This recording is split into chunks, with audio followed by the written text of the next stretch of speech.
Today we are going to be discussing some of the practices that you should be aware of when you are onboarding remote employees. And the takeaways from today's discussion is going to help you to create just as awesome employee experience even if you are onboarding employees remotely.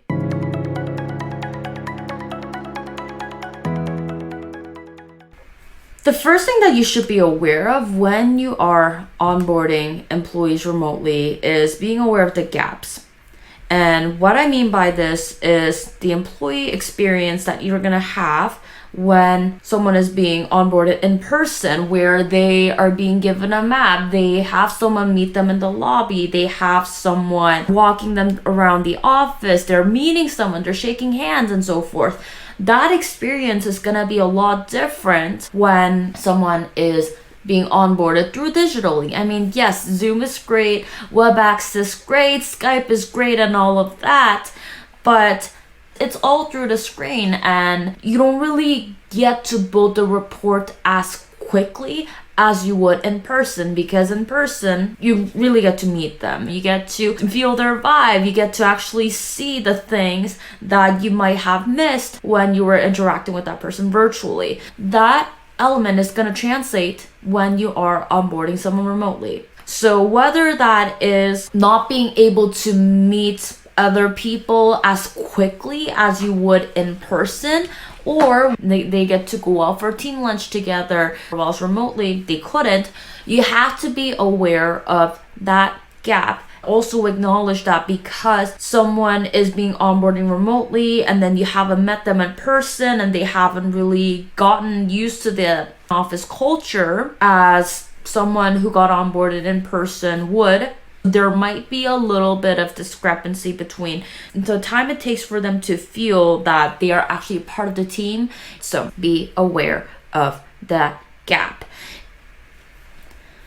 And the second practice to be aware of when you are onboarding an employee remotely is translate what works really well in your existing employee onboarding experience and translate that into remote environment. Now, I'm not saying let's fly everyone over. That might not exactly be feasible. But what I mean by this is to ask a question of what works really well in your in-person environment and in onboarding that an employee typically experiences. Maybe the new hires really love the team lunch environment. Maybe they might have loved all of the new hires getting together in one room and then doing icebreakers. Maybe they might have really loved how they got the stationaries on the first day. Maybe they might have really loved the office pet. You never know. But the point being, be mindful of what worked really well in the in-person environment and then think of the ways as to how can we translate the essence of that in the new environment rather than figuring out how can we completely replicate that. Remote environment and an in-person environment is still quite different environments. And because they're different environments, what worked on one environment might not necessarily translate very well into the other environments. That's why I say, look at the essence. How you can translate that into a remote environment. We'll have that new hire meet and greet session, and then maybe if depending on the technology that you're using, you might be able to do a breakout room. So you can still replicate the concept of it. It's just that you have to be very creative as to the tool that you're using in order to facilitate that process.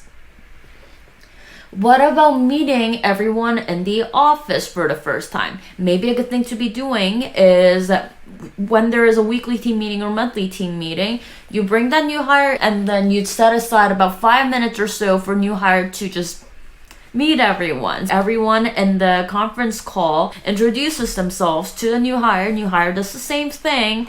So you're still translating that essence, but you're just being very creative as to how that is being executed. And if you are feeling a little bit stuck, just ask around and see how do you see us applying this concept and applying this into the environment that we are in right now. And I think you're going to be very surprised by the ideas that come up when you do that.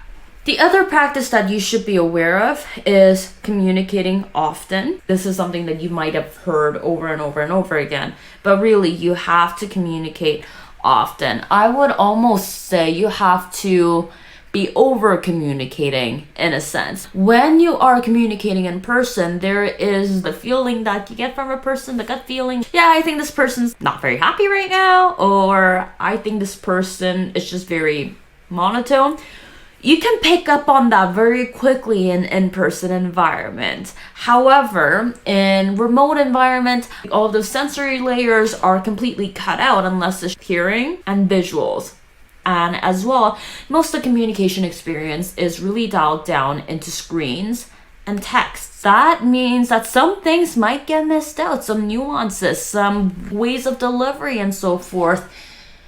It doesn't 100% get communicated as effectively as it should be. So communicate often, and particularly for your younger employees, do be mindful of how they're used to communicating over screens and text. They are used to more communicating like emojis, GIFs, memes, which again, gonna be a different discussion, but give them on-demand feedback and don't leave them in the dark, and be aware that experience is just gonna be very different.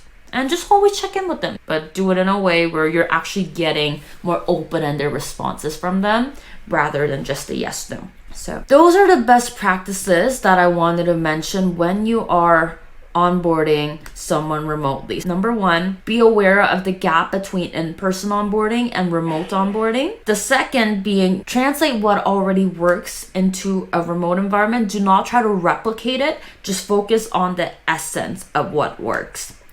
And then the last thing being, communicate often, but do not get to a point where you're micromanaging. That is that in terms of the best practices. If you found value in today's discussion, please share with your team members or any other peers that could use this particular information. We will chat next time. Bye-bye.